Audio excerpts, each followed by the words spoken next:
You know, when you look at young people, they are only conscious of what's going on in their own life right now. I remember myself as a young person. I mean, I grew up during the Vietnam War and all these things that were going on in politics and the Richard Nixon and the scandals and all this. As a young teenager, or even as an older teenager, I wasn't conscious of any of those things.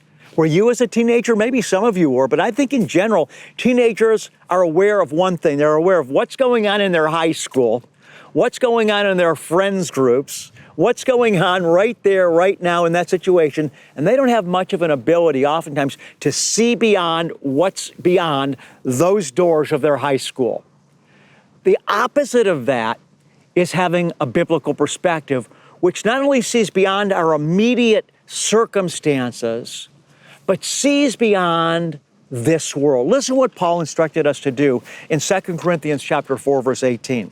He says, while we look not at the things which are seen, but at the things which are not seen.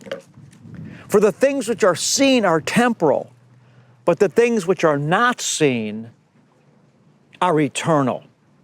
So when we perceive life, we want to have that eternal perspective.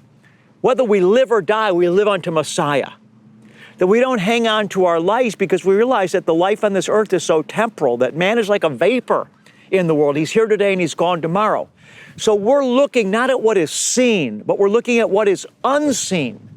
You know, some people are so caught up in their beauty and they're so, in this little small bubble.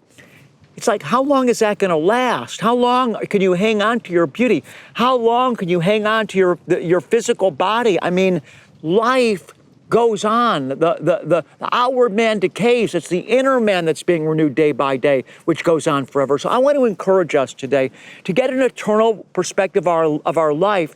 And then once we have that eternal perspective, then we need to prioritize our actions by that eternal perspective. We live for a kingdom that's not of this world. And that should dictate our thoughts, our actions, our words, our relationships, what we're giving ourselves to. Seek ye first the kingdom of God.